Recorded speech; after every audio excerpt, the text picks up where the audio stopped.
protecting Main Street from Wall Street. It's time for Money Unleashed with Eric Johnson and Kyle Allyn. You have to have a plan where you know if the market's going to go up, what happens next. And you also have to have a plan where if it doesn't go the way you think, you know what you're going to do. It's time to put you back in control of your money. I'm not trying to predict the weather, which is kind of what we're talking about, right? It's predicting the stock market. I'm trying to build a better boat. This is Money Unleashed with Eric Johnson and Kyle Allyn. Welcome to Money Unleashed with Eric Johnson and Kyle Allyn. It's powered by the Hoffman Financial Group. Each week, we're bringing you new episodes, so make sure you're subscribed wherever you get your podcast. Just search for Money Unleashed. Let's jump into the show. Kyle, we know it's 2025. I hope this is the best year we've ever had.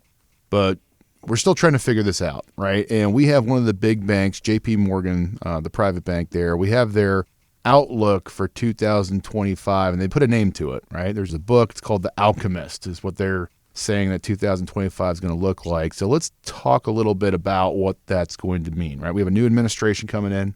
We've got all sorts of things that we're going to be trying out that we weren't doing the past 4 years, like deregulation, deportations, tariffs, tax cuts, cost cutting, cryptocurrencies, oil, gas pumping. You know, the list goes on and on. Why are they calling it The Alchemist, and why is this kind of a question mark for 2025? Yeah, I think there's a massive amount of optimism in America right now as far as economics is concerned. That was clear through the election. I would agree with that. Yep. And so I like the way they painted this picture of this person standing there in the chemistry room playing with the beaker or putting things into the beaker, right? So it's almost like they've got this big cauldron, this big pot, and they're throwing things in. So the question is not necessarily, are the things themselves bad or good? It's how do they interact with each other, right? So we've all remember high school chemistry class. If you put certain elements into the beaker, it creates something good. If you put other elements into the beaker, it might make a bomb. Right. Got it. So they're saying, hey, how do these things interact? So I've got a bunch of these. We'll kind of start going through some of them. Yeah. As you said, one of the first ones was the idea of tariffs and sort of the offset with tariffs and the border. So JP Morgan's been doing this for 20 years, so this is not like random or new, but this is looking at some of the policies and then kind of looking at how they bump into each other. So one of them we've talked about for many years is tariffs. There are current tariffs on China of about 25%, and there's a possible 85%. With Mexico and the auto industry, we're at 2.5%. There's a talk of 100%. We've also even heard the joke recently that Canada's going to become the 51st state. So this idea of restructuring our relationship with other nations. And then you couple that with the border, right? So immigration policies of the Biden administration directly led to this completely unchecked, uncontrolled, and unimagined migrant surge. Yep. Well, even the Brookings Institute is saying, hey, we may have to close the border temporarily. So if in one hand you're closing the border and the other hand you're raising tariffs, you could end up in a position where you drive CPI back up. So consumer price index, we've talked about it before, this idea of inflation. What if all of a sudden you get a massive spike in inflation? Now, the policymakers are saying, hey, if we deregulate the economy, this should work. And I would argue that makes some sense. I think that could play through. But one of the issues that they're bumping into is you've got these 4 or 5 elements. You're tossing them all into a pot. What if you get caught where you don't put one in the right magnitude or amount? Yeah, and this is all going to be kind of like, pin the tail on a donkey. We're completely changing the way the country has been kind of operating as far as the deregulation and deportations and tariffs. And we don't know what the proper mix is going to be. Now, tariffs, let's talk about that for a second, because I have a lot of people coming in asking me about tariffs, worried about tariffs. In my personal opinion, I think that is basically the gun that's being put on the table for every other country, right? It's a leveraging tool that America is using for other countries to get better deals for our country, right? And so when you look at tariffs, yes, that would be charging more money to, for goods and services for countries across the world, but you could argue that we've been throwing the baby away with the bathwater for the past 4 years as well, too. So I don't think it's going to be a blanket, everyone's getting a tariff. I think it says, hey, you're going to play ball or we're going to have a tariff, right? So, and that's why this is so interesting to look at, right? Because one, you have a gun on the table. Right. What if the gun accidentally goes off? 2, right. What if you have to use the gun? What if they push us into that position, right? So I don't think a lot of people understand it's not are these ideas good or bad. It's how do they bump into each other? What are the effects and repercussions of them? And if your portfolio is not paying attention to protection appropriately and the gun goes off, now what? Right, because if you're in the euphoric world of thinking that up, up, up, no down, and you are more leveraged towards growth or aggressiveness or risk, if you will, then somebody else is being a little more protected, you could get popped, right? And if you're getting closer to retirement, that's a problem. For instance, I had a gentleman come in and we completely transitioned his portfolio, and he made one of the larger mistakes I usually see is he was way heavily invested into one equity, which means he fell in love with it. Yeah, and right? What if that company bumps into another company that gets hit with a tariff, or they had some kind of connection into the border policy, and then all of a sudden, boom, you're just wiped. Right. So you don't want to be over-levered in one thing, and you also want to make sure that you do have a proper sector rotation for your portfolio. So your defensive position in your portfolio is going to be reflecting all these possibilities that could be happening with deregulation of things, the deportations of things. And that's another, like the tax cuts. Like what's going to be happening with the taxes? Are they going to extend those out for another 4 or 5 years? That's a possibility. Could they bump them up? I mean, it's about the inflows and the outflows that our country has.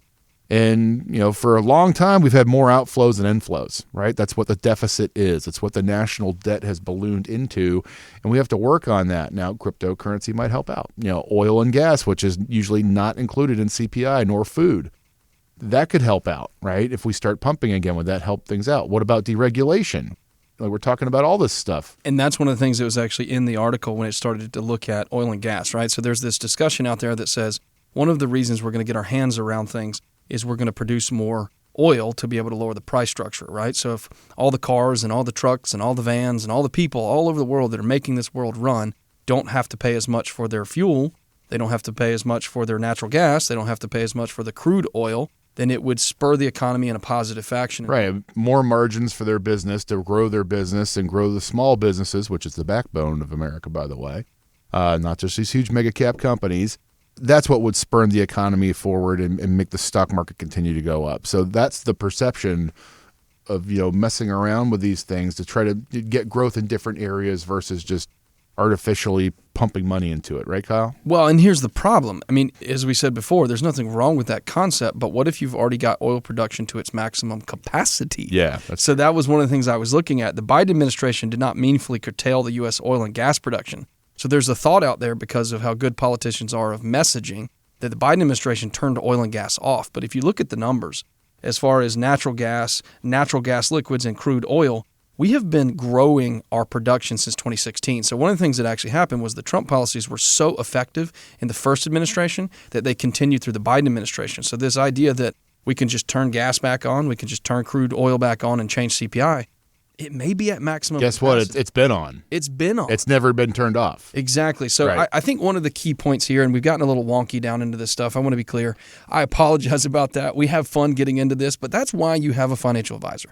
That's why you have a capable, confident team to help you look at these things, because sometimes at first glance, it looks like, okay, if we just print more money, or if we just produce more oil, or if we just lower this, or we just do that, then everything's going to be rosy. And unfortunately, in economics, there are so many different things that bump into each other. And so having a capable team coming in constant, and that's the key point. It's a constant look, not once a year, as you said before, just patting on the head. It's a quarterly sit down, look at what's going on. Now, if you're retired, you're probably looking at me going, I don't want to think about this 4 times a year. The good news is we have advisors that do.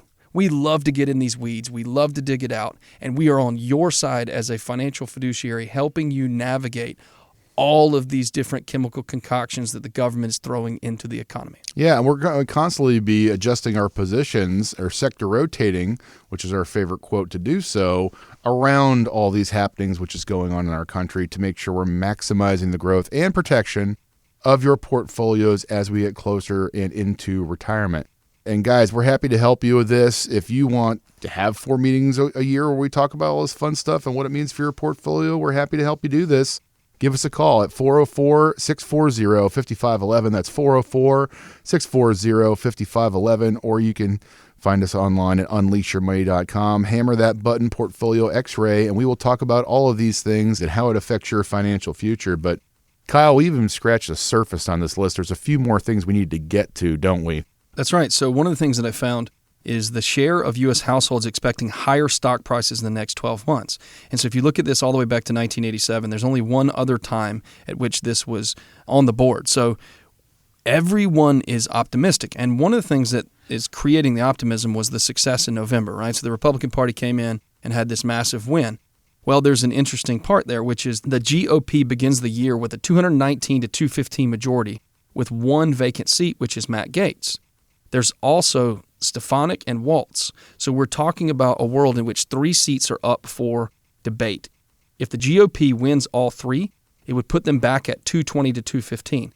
But this is the tightest margin on record since 1910. Yeah, so that doesn't mean everything's a sure thing when creating bills in the House of Representatives. I mean, essentially, you have to get everybody on the Republican side to vote yes, and then you got a shot, right? So if you got a couple guys that are like, "Nah, I don't think I like that bill," or "It doesn't make sense to me," then there's no guarantee that that's going to go through to the Senate to get approved, right? That's right. And the biggest problem that I see often with people is this idea of guarantee.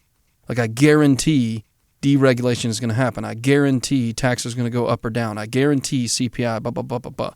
We saw that last year. There were guarantees of 7 rate cuts, and we had, 2 or 3? So this idea that something is guaranteed, no, nothing is guaranteed. And so you're going to have to be adaptive, you're going to have to be nimble, and you're going to have to build a portfolio that can navigate any of these unique concoctions that are thrown into the pot. And just because one team has the ball now doesn't mean they'll have it in 2 years or 3 years or 4 years. Or even do what they say they're going to do. That's right. That's also another bet, right? I'm from Missouri, show me. That's right. Right? So everyone's talking a big game. Let's see if we can execute these. And guys, I know this is a lot to go over. I know this seems really complex, but hey, that's exactly what we do here at Hoffman Financial Group. We can help clear this up for you, clear your portfolio up to make it run properly, and also help you with these pitfalls through the governmental perspectives of what's going to happen in our economy and the stock market. Give us a call if you need help with this. 404-640-5511. That's 404-640-5511. Or check us online at unleashyourmoney.com and simply mash the button Replace the Paycheck or Portfolio X-Ray or Full Financial Plan.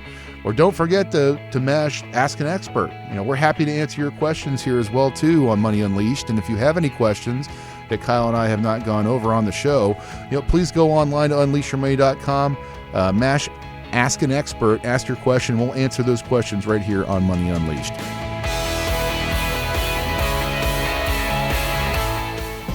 Eric Johnson and Kyle Allyn are investment advisor representatives of Brookstone Wealth Advisors, LLC, a registered investment advisor and affiliate of Brookstone Capital Management, LLC. BWA and Hoffman Financial Group are affiliated under common ownership. Registered investment advisors and investment advisor representatives act as fiduciaries for all of our investment management clients. We have an obligation to act in the best interest of our clients and to make full disclosures of any conflicts of interest. Please refer to our firm brochure, the ADV2A, page 4, for additional information. The Hoffman Financial Group and WSB are not affiliated. Exposure to ideas and financial vehicles discussed should not be considered investment advice or recommendation to buy or sell any financial vehicle.